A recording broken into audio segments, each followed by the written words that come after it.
प्यारे बच्चों, स्वागत है आपका क्लास 11th एनसीईआरटी बायोलॉजी की सीरीज में। हम लोग पाचन एवं अवशोषण यानी कि लेसन 16 पर चर्चा कर रहे थे और पिछले लेक्चर में जहां तक हमने कंप्लीट किया था उसके आगे हम लोग आज इस लेक्चर में समझने का प्रयास करेंगे। तो चलिए देखते हैं। प्यारे बच्चों, जैसा कि यहाँ पे लिख रखा है, आंत्र श्लेष्मा उपकला में गॉबलेट कोशिकाएं होती हैं जो श्लेष्मा का स्राव करती है। म्यूकोसा के ब्रश बॉर्डर कोशिकाओं और गॉबलेट कोशिकाओं के स्राव आपस में मिलकर आंत्र स्राव अथवा जिसे क्या कह रहा है, सक्कस एंटेरिकस बनाते हैं। ठीक है, जिसमें यानी कि इस रस में कई तरह के एंजाइम्स होते हैं। तो प्यारे बच्चों, यहाँ पे हमें यह समझना है कि जो आंत्र श्लेष्मा उपकला होती है, आंत्र श्लेष्मा उपकला यानी कि हम लोग इसे क्या कहेंगे, द इंटेस्टाइनल म्यूकोसा इपिथेलियम, यानी कि आंत्र श्लेष्मा उपकला में एक प्रकार की कोशिका होती है जिसे हम लोग कहते हैं गॉबलेट सेल। और यह गॉबलेट सेल क्या करती है, तो ये स्लस में यानी कि म्यूकस का स्राव करती है। वही म्यूकस चिपचिपा पदार्थ का स्राव करती है। और इसके अतिरिक्त एक चीज और यहाँ पे समझना है, म्यूकोसा। ये म्यूकोसा हमें कहाँ देखने को मिला था, तो याद करिए, जब हम उसी आंत के किसी भी पार्ट्स को टीएस हम काटते थे तो उसके अंदर 4 तरह के भाग देखने को मिलते थे। आप याद करिए, सिरोसा, पेशी, पेशी में 2 भाग देखने को जिसे मस्कुलरिस कह रहे थे देखने को मिलता था, फिर सब म्यूकोसा और म्यूकोसा। तो उसी म्यूकोसा यानी कि चौथे पार्ट्स की ये बात कर रहा है, ये 2, फिर ये 3, ये 4, यानी कि चौथे भाग की जिसे क्या कह रहा है, म्यूकोसा। ये इसी भाग की बात कर रहा है और कह रहा है कि इसी के ब्रश बॉर्डर यानी कि उसी के किनारे किनारे वाली जो कोशिकाएं हैं ना, ये ठीक है, और श्लेष्मा उपकला की गॉबलेट कोशिका, ये दोनों मिल करके एक स्राव को देती है जिसे उस स्राव को हम क्या कहते हैं, आंत्र स्राव कहते हैं। आंत्र स्राव यानी कि आंत का स्राव, ठीक है ना। और इसे हम सक्कस एंटेरिकस भी कहेंगे। क्या कहेंगे, सक्कस एंटेरिकस। तो प्यारे बच्चों, थोड़ा सा और हम लोग समझें कि ये जो सक्कस एंटेरिकस होता है ना, इसे हम ऐसे भी समझ सकते हैं, जो हमारा स्मॉल इंटेस्टाइन होती है, स्मॉल इंटेस्टाइन, स्मॉल इंटेस्टाइन को हम लोग कहते हैं छोटी आंत। जब छोटी आंत को हम टीएस सेक्शन में काटते हैं, जैसा कि यहाँ काट के दिखाया गया था और पीछे हम लोगों ने समझा भी है, तो छोटी आंत की जो दीवार होती है ना, ये जो दीवार होती है छोटी आंत का, जब हम सेक्शन काटेंगे तो जो इसकी दीवार दिखती है, इसी दीवार के अंदर पाए जाने वाला एक प्रकार की क्या होती है, एक प्रकार की सेल्स होती है जिसे हम लोग कहते हैं क्रिप्स, क्रिप्स ऑफ लीवर कुहेंस। क्रिप्स, क्रिप्स एक तरह से, क्रिप्स को हम लोग कह सकते हैं एक तरह से तह, ईंटों के ऊपर एक ईंटा जैसे हम लोग रखे तो उसको हम लोग तह कह सकते हैं, तहखाना भी कह सकते हैं। तो उसी स्मॉल इंटेस्टाइन के अंदर दीवालों के अंदर होता है क्रिप्स ऑफ लीवर कुहेंस। और ये क्या करती है, ये सिक्रीट करती है, यानी कि यहां से स्राव होता है और उस स्राव को हम लोग कहते हैं सक्कस एंटेरिकस। क्या कहते हैं, सक्कस, सक्कस एंटेरिकस। वहीं वाले स्राव को वहां ऊपर ये लिख रखा है एंटे, इसे हटा दीजिए, रिकस, इसे कहते सक्कस एंटेरिकस। तो बहुत ज्यादा आपको दिमाग नहीं लगाना है, आप इंटेस्टाइन को काटिए, काट के उसके भीतर वाले दीवार को आप क्या बोलिए, क्रिप्स ऑफ लीवर कोन, एक तरह से तहखाने होते हैं और वहीं से स्राव होता है सक्कस एंटेरिकस का, ठीक है ना। वही सक्कस एंटेरिकस यहाँ जो आ रहा है, ये सक्कस एंटेरिकस, ठीक है ना, में इस रस में यानी कि जो आंत्र का स्राव है, इस रस में कई तरह के एंजाइम्स होते हैं और उन एंजाइमों में क्या क्या होता है, तो लिख रखा है ग्लाइकोसिडेज, डायपेप्टिडेज, ठीक है, एस्टरेज, न्यूक्लियोसिडेज इत्यादि ये इसके अंदर एंजाइम्स के रूप में मौजूद होती हैं। पुनः म्यूकस यानी कि वही जो चिपचिपा पदार्थ होता है ना, इसका बहुत बड़ा इंपॉर्टेंट रोल है। देखिए क्या रोल है, तो यह म्यूकस जो होता है ना, यानी कि वही चिपचिपा पदार्थ, वो अग्न्याशय के बाइकार्बोनेट के साथ मिलकर के क्या करता है, आंत्र म्यूकोसा, जो हमारे भीतर इंटेस्टाइन के भीतर जो आंत्र म्यूकोसा के द्वारा अम्ल के रूप में जो HCl आता है ना, HCl का जो स्राव होता है ना, यही म्यूकोसा क्या करती है, वहां के संपूर्ण अंगों को सुरक्षित करती है कि यह HCl उसके सीधे प्रभाव में न आ सके और वहां के अंग को यह क्षति न पहुंचा सके। ठीक है ना।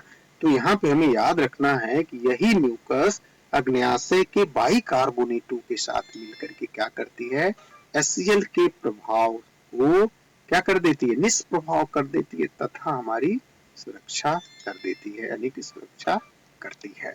अब यहाँ क्या लिखा है, एंजाइमों की सक्रियता, यानी कि जो भी ये एंजाइम हम लोगों ने देखा है उनकी सक्रियता के लिए, यानी कि अग्न्याशय में, ठीक है, उसकी सक्रियता के लिए आवश्यक क्षारीय माध्यम, ठीक है, आवश्यक क्षारीय माध्यम कहाँ पे, अग्न्याशय में कितना होना चाहिए, पीएच 7.8 होना चाहिए, यही तैयार करता है। ठीक है।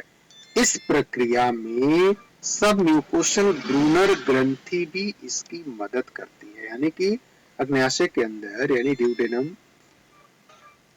के भीतर, यानी कि जो माध्यम है ना, जो सीधा स्टोमक से नीचे यानी कि इंटेस्टाइन में भोजन प्रवेश करता है, वहां का माध्यम, ठीक है ना, हमको क्षारीय होना चाहिए। और यह क्षारीय इसी के द्वारा होता है, जिसमें मदद कौन करती है, एक और सब म्यूकोसल ब्रूनर्स ग्लैंड्स होती है, जिसके द्वारा वह उसकी मदद करती है किसमें, तो उसको क्षारीय माध्यम में कन्वर्ट करने के लिए। ठीक है। यदि यहाँ तक आपको समझ में आ रहा है तो आगे हम लोग देखते हैं, काफी इंटरेस्टेड इसकी कहानी है। क्या लिखा है, आंत में पहुंचने वाले। अब आंत में पहुंचने वाले काइम, अब यहाँ क्यों कहा गया है, जो बच्चे प्रॉपरली लेक्चर्स को देख रहे हैं उन्हें ये समझ में आएगा कि ये काइम हमने यहाँ पे डायरेक्ट काइम, भोजन को काइम लिखा है, ऐसा क्यों लिखा है, में उपस्थित प्रोटीन, प्रोटियोज और पेप्टोन, जो कि आंशिक अपघटित क्या होते हैं, प्रोटीन होते हैं। ठीक है ना। यहाँ अग्न्याशय रस के प्रोटीन अपघटनीय एंजाइम यहाँ पे निम्न रूप से क्रिया करते हैं। तो प्यारे बच्चों, हमने आपको बता रखा है कि ओइसोफेगस से भोजन हमारे स्टोमच में प्रवेश पाता है और वहां से यहाँ से छोटी आंत में वो चला आता है। तो जब तक वो स्टोमच में रहता है, स्टोमच में उसको हम क्या कहते हैं, तो स्टोमच में वह बोलस के रूप में होता है। भोजन किसके रूप में होता है, बोलस के रूप में। ठीक है ना। अब यह बोलस जैसे ही छोटी आंत में आती है, वह किस रूप में होती है, तो काइम के रूप में होती है। और यहाँ पे आंत में पहुंचने वाला काइम यानी कि वही भोजन, ठीक है ना, जिसमें प्रोटीन, प्रोटियोज और पेप्टोन, जो कि ऊपर से नीचे तक यानी कि यहाँ तक आते आते उसका कुछ भाग जो पच भी गया रहता है, इसने यहाँ लिखा आंशिक अपघटित प्रोटीन। ठीक है ना। चूंकि भोजन में क्या क्या होता है, वही तो कार्बोहाइड्रेट, प्रोटीन, वसा इत्यादि जो होते हैं ना, उसमें ये आंशिक प्रोटीन है, जो यहाँ से अग्न्याशय के द्वारा स्राव करने वाला एंजाइम, जो कि अपने यहाँ माध्यम कैसा रखता है, तो क्षारीय रखता है।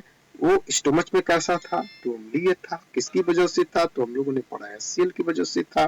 ठीक है। तो यहाँ पे क्षारीय माध्यम में जो भी एंजाइम्स यहाँ निकलते हैं अग्न्याशय से, वो इस आंशिक अपघटित प्रोटीन को तोड़ देते हैं। देखिए कैसे तोड़ते हैं, तो यहाँ पे क्या लिखा है, यहाँ पे लिख रखा है, यही जो आपका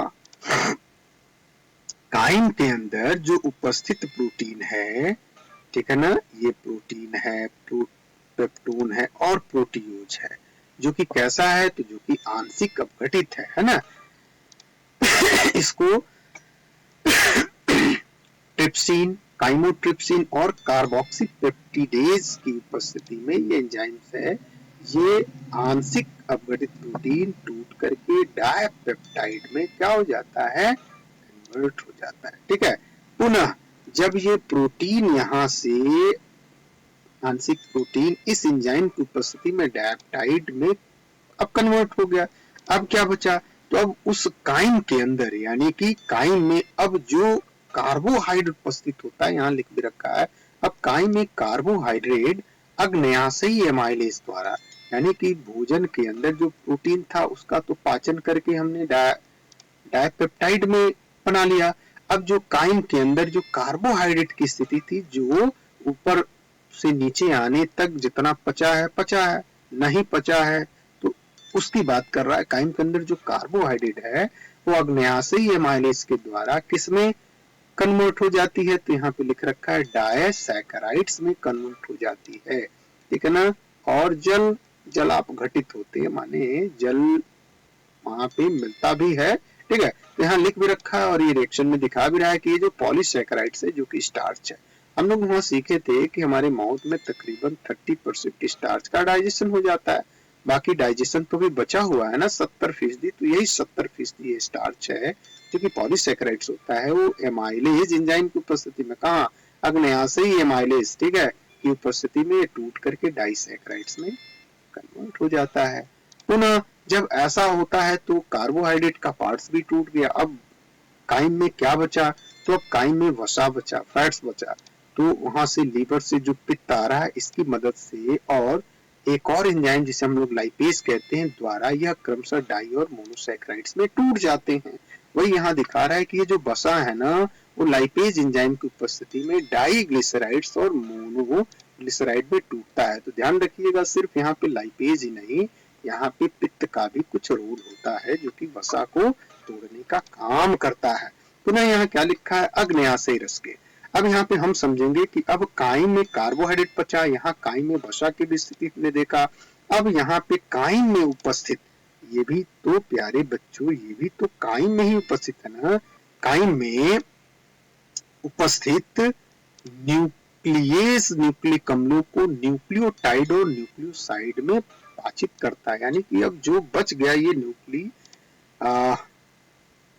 ये यानी कि न्यूक्लिक एसिड, न्यूक्लिक अम्ल जो बचा काइम के अंदर उसको भी तोड़ने का काम यहाँ पे हो जाता है अग्न्याशयी रस के द्वारा। तो कैसे होता है, तो यहाँ पे दिखा रहा है कि जो न्यूक्लिक एसिड होती है, चलो इसको थोड़ा सा हम लोग करते हैं, जो न्यूक्लिक एसिड होती है ना वो न्यूक्लियस की उपस्थिति में न्यूक्लियोटाइड में टूटता और पुनः न्यूक्लियोटाइड से न्यूक्लियोसाइड में टूट जाता है। ठीक है, इस तरह से हम लोग क्या देखें, तो इस तरह से हम लोगों ने यह देखा कि जो आंत्र रस है यानी कि इंटेस्टाइनल जूस है के एंजाइम, ये उपयुक्त जितना भी हमने देखा है ना, उपयुक्त अभिक्रियाओं के अंतिम उत्पादों को क्या कर लेता है, पाचित कर लेता है, माने डाइजेस्ट कर लेता है, और जब डाइजेस्ट कर लेगा तो उसे अवशोषण योग्य सरल रूप में बदल देता है। सिंपल है, जब वो पाचित हो जाएगा माने पूरी तरह से टूट जाएगा तो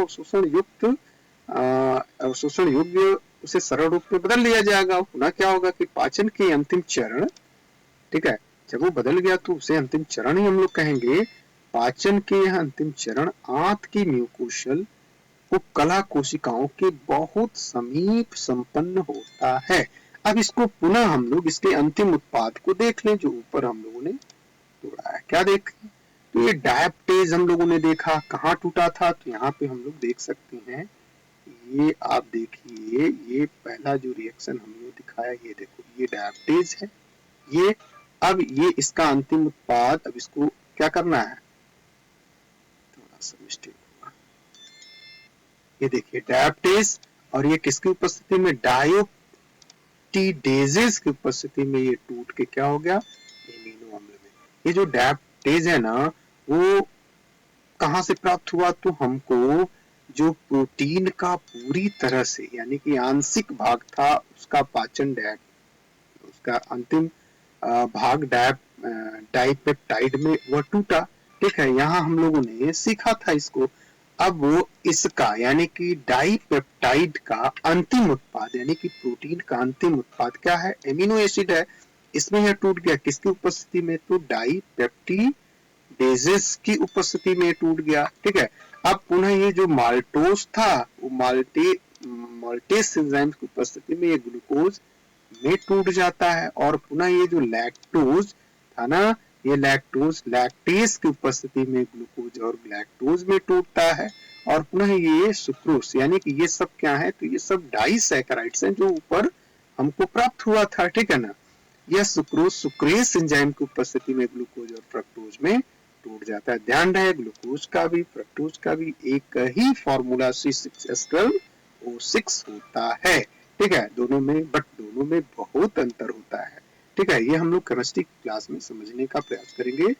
ठीक है, फिर यहाँ पे क्या लिख रखा है, तो फिर यहाँ पे ये न्यूक्लियोटाइडेज यानी कि जो न्यूक्लिक एसिड का जो अंतिम उत्पाद आया था, ठीक है ना, न्यूक्लियोटाइडेज के रूप में, यह न्यूक्लियोटाइड की उपस्थिति में किसमें टूट गया, न्यूक्लियोसाइड में, और पुनः यह लास्ट में शर्करा और क्षारक में कन्वर्ट हो जाता है, और पुनः ये डाई और मोनो ग्लिसराइड जो कि लाइपेज की उपस्थिति में बसीय अम्ल और ग्लिसरॉल में यह टूट जाता है। ये सब के सब अंतिम उत्पाद होते हैं, और इस प्रकार जब इसमें यह टूटते हैं तो इसका सीधा सीधा क्या हो जाता है, अवशोषण हो जाता है। कह सकते हैं final step in digestion occurs very close to the mucosal. ठीक है, mucosal cells of the intestine. ठीक है, यानी कि हम यहाँ पे जो ऊपर देखे हैं, ऊपर वर्णित जैव बृहत अणुओं के पाचन की क्रिया आंत्र के ग्रहणी भाग में संपन्न होती है। यानी कि जो भी ऊपर डाइजेशन हुआ, यहाँ पे हमें सीखना है कि आंत के ग्रहणी भाग में सारी क्रियाएं कहाँ संपन्न हुई, ग्रहणी यानी कि ड्यूडेनम में ये सारी क्रियाएं संपन्न हुई। ड्यूडेनम ग्रहणी यानी कि ये आपका अमाशय की स्थिति, और यहाँ से जो अमाशय के बाद ये जो संरचना हमको दिख रही थी सी के आकार का, इसे हम लोग क्या कहते हैं, ड्यूडेनम या ग्रहणी, जो कि स्मॉल इंटेस्टाइन का पहला पार्ट होता है, भाग में संपन्न होती है। इस तरह निर्मित सरल पदार्थ छोटी आंत के अग्र क्षुद्रांत और क्षुद्रांत, अग्र क्षुद्रांत यानी कि हम लोग क्या कहेंगे, जेजुनम भी कहेंगे, अग्र क्षुद्रांत और क्षुद्रांत भागों में अवशोषित होते हैं। अग्र क्षुद्रांत और क्षुद्रांत में यानी कि जो इंटेस्टाइन यानी स्मॉल इंटेस्टाइन के जो तीन भाग होते हैं, ड्यूडेनम, जेजुनम, इलियम। ठीक है ना, तो अग्र क्षुद्रांत और क्षुद्रांत भागों में ये पूरी तरह से क्या हो जाते हैं, तो पूरी तरह से ये अवशोषित हो जाते हैं। अग्र क्षुद्रांत को हम लोग कहते हैं जेजुनम, यानी कि ये है जेजुनम, और इसे हम लोग कहते हैं इलियम। ठीक है, तो इसी में पूरी की पूरी तरह से अवशोषित हो जाते हैं। बाकी जो इसके अतिरिक्त अपचित भाग होता है तथा अनाशोषित पदार्थ होते हैं जो कि छोटी आंत में नहीं पच पाते हैं, वो कहाँ चले आते हैं, बड़ी आंत में चले आते हैं। अब बड़ी आंत में यहाँ ये बहुत ही इंपॉर्टेंट ये बात लिखा हुआ है, बड़ी आंत में कोई भी महत्वपूर्ण पाचन की क्रिया नहीं होती है। जो भी पाचन की क्रिया होती है ना, छोटी आंत के जेजुनम और इलियम यानी कि इन्हीं में जाकर के कंप्लीट हो जाती है, और मोस्टली ये इलियम वाले भाग में ही पूरी तरह से अवशोषित हो जाती है। ठीक है, बड़ी आंत में कोई भी अवशोषण नहीं होता है, कोई किसी भी भाग का पाचन नहीं होता है, ये हम लोग याद रखेंगे। ठीक है, और जो भी अपचित भाग होता है वो कहाँ चला आता है, बड़ी आंत में चला आता है। ठीक है, इस तरह से अब हम लोग सीखेंगे कि बड़ी आंत के कार्य क्या है। तो अभी तक के लिए इतना ही। ठीक है, अगले लेक्चर में हम लोग यह सीखेंगे कि बड़ी आंत के कौन कौन से कार्य होते हैं। तब तक के लिए